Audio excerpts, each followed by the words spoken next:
It was just another ordinary morning, until we heard it.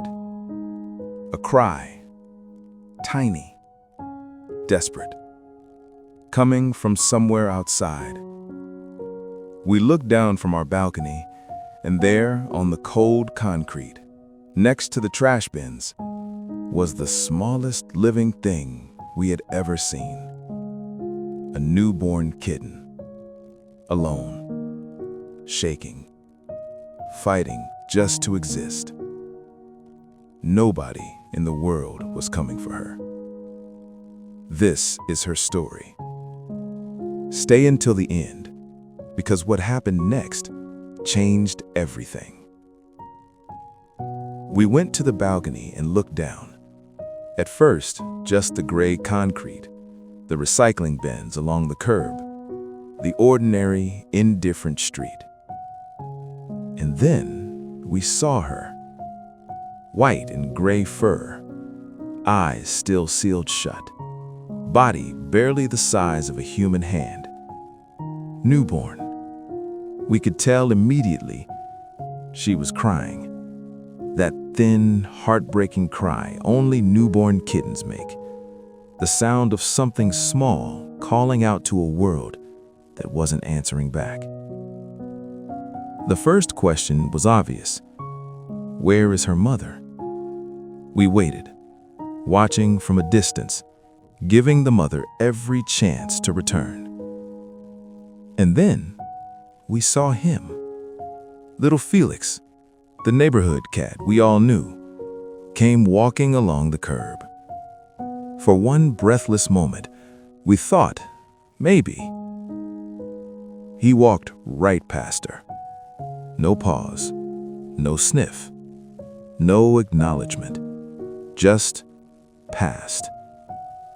Nobody was coming. She was completely alone. We waited a little longer. The sky was gray, the concrete was cold, and she was getting weaker every minute. Some things don't give you time to overthink them. Someone went downstairs, knelt on the cold pavement, and with two hands, gentle as anything, picked her up. She fit in a single palm. This whole tiny life, this whole heartbeat, this whole future in one human palm. She was wrapped in soft cloth, held close for warmth, and carried inside, off the cold concrete, out of the gray morning, into the warmth. She had no idea how much her life had just changed. The first priority was warmth. Newborn kittens cannot regulate their own temperature. Without it, they fade fast. A carrier was lined with blankets, a hot water bottle placed carefully inside, and she was placed in. She stopped crying almost immediately. For the first time since she entered this world, she felt safe. Now, there were two other residents who had not been consulted about any of this. First, Bagheera, our black cat, who firmly believes this house belongs exclusively to him. He approached the carrier, sniffed, pawed the mesh, and looked at us with an expression that said, "What exactly is this, and whose idea was it?" He did not approve. Not yet. Then there was Sopolcho, our gray tabby, who approached all new situations with maximum possible alarm. He appeared from behind the doorway, just his wide eyes visible, staring at the carrier in complete and total shock, as he does about everything, every single day. But even through the alarm, they both stayed close. Something small was in that carrier, something that smelled like need, and they knew it. Dessy held her for the first time, and the kitten, this tiny creature who had spent her first hours alone on cold concrete, stretched her pink paws, yawned, and settled into those hands like she had always known them. It was time to feed her. For a newborn kitten, eyes still closed, only bottle feeding works. Special kitten formula, never cow's milk, warmed to the right temperature.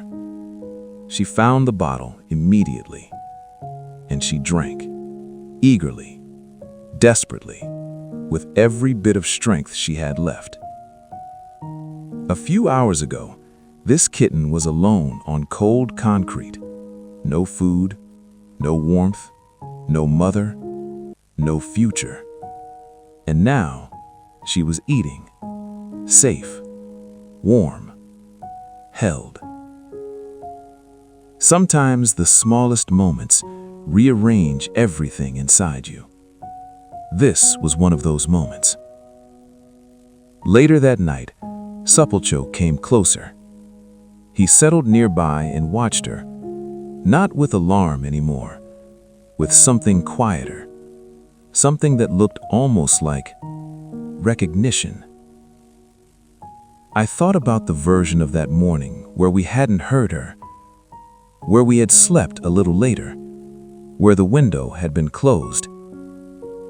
I don't like to think about that version. What I know is this: she cried out into an indifferent world, and someone heard. She didn't have a name yet at the end of that first day, but she had something more important. She had warmth. She had safety. She had people who chose her when the whole world had walked right past. If this story moved you, share it with every cat lover you know. Subscribe for her full journey, because this little one's story is just beginning.